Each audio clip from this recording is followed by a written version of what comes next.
Thanks for clicking on this Inland Sports video. If you're a local business or an organization and you'd like to promote here on the Inland Sports Show, just send us an email, inlandsportsshow@gmail.com. Speaking of big time, we got Hillcrest head basketball coach Jackson Wood joining us here on the Inland Sports Show. Always love hooping it up with this guy. And Coach Wood, listen, I wanted to bring you on because you guys are having another great season for Hillcrest. I know you've played some really good teams in non-league play, so people might look at the record and be like, oh, what's going on with Hillcrest? But you played some really good teams. But what I wanted to ask you first was, so we were at SBVC watching Sebastian Mendoza, one of your former players, and I saw Dennis Evans out there too, and I'm like, you know what? I think these guys at Hillcrest actually like each other. Even when they're done playing on the same team, they're still hanging out with each other. They're still rooting each other on. How important is it that just make sure your guys get along and that they genuinely click on the floor and off the floor?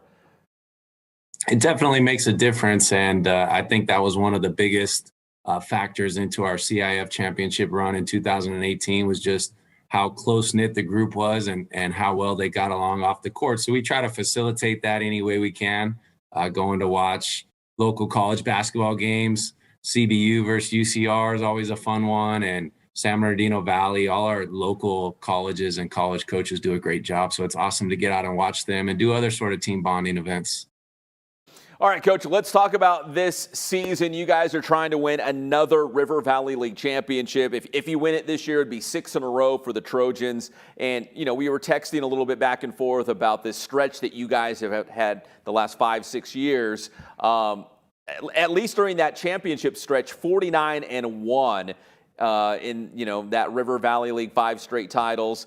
Man, what do you think is the key ingredient to just having that stable success from year to year? I know you've had great, players come through the program, but they come and go. And how do you keep that level of play at a place where you want it and you can win league titles? Yeah, honestly, you stole my answer. It's first and foremost the players, and we've been blessed here at Hillcrest. We're in a good area that gets kids, and we're to the point now where kids want to come here. So we're a program, a true program, and we try to win year in and year out. But it wasn't always this easy. When we started out, we couldn't beat La Sierra, and they had won it, 5 years in a row, I believe. And the last year that we failed to beat them, I was like, man, we're better than these guys, but we just had to kind of overcome that mental hurdle. And once we did, there was no looking back, and now we're in that spot, and I'm sure other teams feel that same way about us, and we have to be on guard. We lost to Arlington, and that's our biggest competition this year in and year out. They've been really tough. Coach French does a great job and has kind of taken the program right after Seidel and kind of carried on the same path while still putting his own touches on it. So they're going to be tough. We got them next Wednesday at their place, and I'm not taking them lightly. That's my next question as a perfect segue, is that one team during that 49-1 stretch, that one team to beat you guys was Arlington. They were pretty good last year, and it looks like they might be, safe to say, your stiffest competition in terms of trying to win another River Valley League title? Yeah, they've also played a really tough schedule, so they're not going to be scared of us. Their record is also deceiving. They, just lost to King by 6, and we're up double digits on Linfield Christian, and I'm not taking them lightly. The problem is just trying to convince my guys. So the first one at their place, I don't think they believe me, and that's always the toughest spot at their place. And is just had a similar feeling that same year that we lost to them. It was at their place the first time, and I'm on guard, and I'm going to try my best to get the guys prepared. And I think we'll be prepared, and we'll be ready to play for sure. Now, Coach, obviously you have one of the best big men in the entire country, Dennis Evans. You guys have been in studio, and I really appreciate that. And I want to talk about Dennis in a moment. But Mikhail Shedrick, I mean, the guy's only a sophomore. The guy can score the basketball. I feel like you always seem to have like a great senior and then like a player that's coming up. You know what I mean? Like someone you can build the program on in the next year or two, even after Dennis leaves. Is Mikhail? Am I overstating this when I say Mikhail's another big time player coming up? No, I don't think so. He still has some work to do and still has a long way to go, but I definitely see him, playing at the next level. And it's funny, I've used that kind of same parallel this year And even going back to last year and in the offseason in 2018 when we won, we had Victor Ohia Obioha, who was a 6'9" big man that nobody else in the division had. And then we had a sophomore leading scorer in Sebastian Mendoza. So this year it's Dennis and Mikel, and we're in a little bit tougher of a division, but I really see the parallels there. And I'm just trying to get Mikel to do a little bit more on the defensive end, and he's making strides. We beat Maranatha, who was ranked 3rd in our division on Saturday, and he got compliments on his defense after the game, and I heard him talking about it at practice. And just hearing him excited about defense was a great feeling as a coach. So as long as he buys in on that end, his offensive game is crafty and shifty and hard to guard, lefty, so he's fun to watch on the offensive end, and I think he's going to continue to grow physically and get better on the defensive end as well. Now, as well-known and talented as Dennis Evans is, your 7-footer, your big man, has he actually gotten better since the last time we've spoken? Definitely. He's always getting better. He is our leading shooter from the three-point line. It's a small sample size, but he's 6 out of 16. So he's getting better on his shooting. He's getting better as a leader. And it's just a pleasure to be around. I'm spoiled. But he's a great kid, and constantly getting better. He's a workaholic, Mr. 5 a.m. He's up in the morning and he's working out. Coach, as obviously a big battle with Arlington coming up next week, and I know River Valley League Championship is important to you guys. You don't want to be the team not to win a league championship, but also when you look further down the road, you're hoping maybe to have some close games. I know you played some Maranatha, you played some good teams in non-league to kind of maybe get battle tested, be ready for some of these teams and situations you might see in the playoffs. Is it fair to say that, it doesn't matter if you're 16-0 or 8-9, like you want to be in some battles so you are ready and not caught off guard when you have to go on the road in the playoffs and play a really good team? Yeah, these last 2 years, I've put together pretty much the toughest schedule I could possibly. And last year we had a really tough stretch where we lost 7 games in a row. And this year it was only 5, and they were all pretty close. We had an early morning game against Aquinas that we weren't ready to play. But other than that, we lost a bunch of really close games to really good teams like Roosevelt, St. Francis, Crean Lutheran. And we go back and we look at them and we talk about them, and things I've said in the past are, you're just not going to automatically, okay, we were in some close games, so now we start winning them all of a sudden. We have to make some adjustments and we have to learn. And that's what the preseason and the exhibition stuff's all about. League, we got to take care of business. And then by that point, we get to the playoffs and we're battle tested and we're not scared of anybody.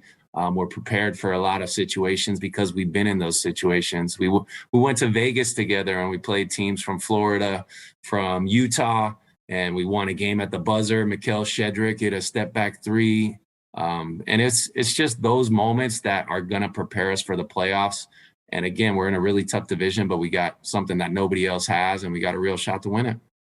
Yeah, I think some teams, maybe they want to look good and be like 16-1, but they haven't really played anybody. They haven't gone on the road or anything, and then they get caught off guard in the playoffs. I think maybe it's a disservice to their team not to go out there and play really good teams. But Coach, you brought up the division. I have it pulled up right now. This is the CIF Southern Section rankings for this week. They have Hillcrest in at number 9, Division 3 AA. They have Hillcrest in at number 9. Where do you fall on this side of the fence in terms of, looking ahead at the other teams in your division? Do you think, it's a wise thing to keep an eye on those other schools that are ranked around you or ahead of you? Or is it kind of dangerous in terms of, hey, we got to worry about River Valley League play before we even think about 3 AA? I mean, where do you kind of fall? Or are you somewhere in the middle maybe? I'd say somewhere in the middle because, one of the benefits of being in the River Valley is, we're able to go put out that tough schedule and go to war, because not that league is a guaranteed thing, but top 3 is a pretty safe bet. So we're pretty much, guaranteed a playoff spot. And at that point with the playoffs, it just comes down to, you got to be able to go on the road.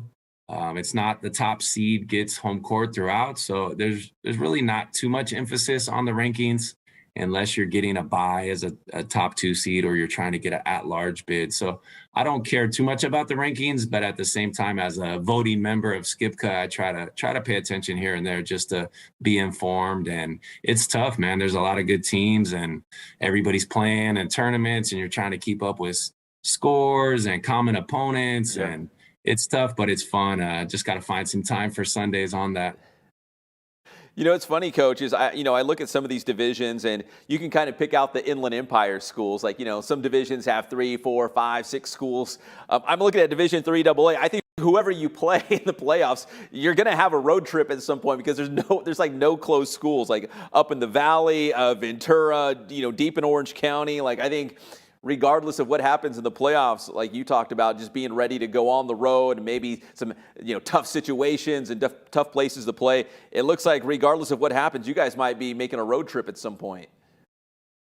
Yeah, definitely. And one thing I've learned from my assistant, Cedric Wells, and then talking to some of the members in our division, CIF definitely does do the home local matchup for the first round. Yeah. So we're looking at Rev and Citrus Valley, who we played this year, Hesperia, and Palm Springs. I think those are the closest kind of local, far east, if you will, CIF teams in our division. So we're definitely kind of anticipating a local matchup in the first round, and then it's coin flips and road trips after that. And we've done it before, and I'm trying to get these guys ready for it again. So it's exciting. It's a fun time, and it's a 3-week battle going out trying to win 5 games in a row.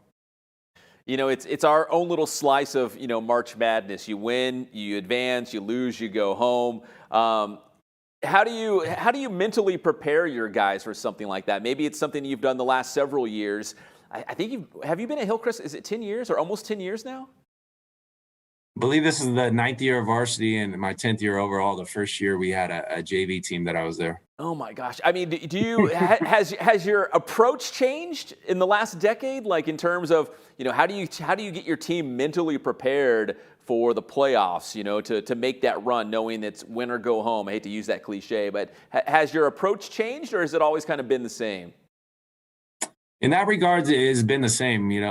The last couple of years I've ramped it up, but it's about the non-league schedule and trying to get some Saturday games in there throughout league. So we play in the State Preview Classic hosted by Coach Catani at Rolling Hills Prep and Coach DeFabius at Colony.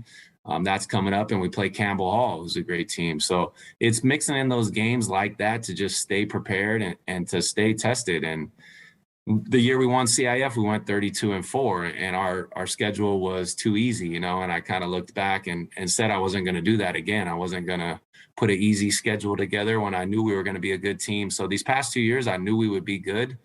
Things didn't work out the way we wanted last year. And that was another parallel to the team that won CIF. I mean, you kind of have to get there first. There's not too many teams who just win it on their first try. So we lost in the second round. Last year, we got a lot of the same guys back. Dennis, our senior point guard, Ruben Sevilla. And then we got a young core, like you mentioned, besides Mikkel Shedrick, we got Nate Bowden, Jacob Lillard, a lot of young guys, sophomore class that's going to be good too. So we're ready to go. The non-league schedule does that for us. And then just referencing back to situations that we've been in, like, close games that we've lost, when teams started pressing us, we just try to prepare for every situation and have something to be in place for each situation. Well, Coach, listen, I really do appreciate the time. I'm glad you guys are having another great season, and I know you've, again, battle-tested. You played some really good teams in that non-league portion, and here we go deep into River Valley League play and playoffs right around the corner after that. Coach, best of luck in the playoffs. I know it's going to hopefully be a deep playoff run for you guys wherever you may end up. Like I said, you might get that home game in the first round, hopefully against a Rev or a Citrus Valley for my own selfish reasons, because I love those all IE matchups. But after that, there's some tough schools on there, and none of them are very close. So, Coach, listen. Well, thanks, Pep. I appreciate you and all that you do. Thanks for having me on. Hey, I appreciate it. That's Jackson Wood, the head basketball coach for the Hillcrest Trojans here on the Inland Sports Show. Thanks again, Coach. Inland Sports.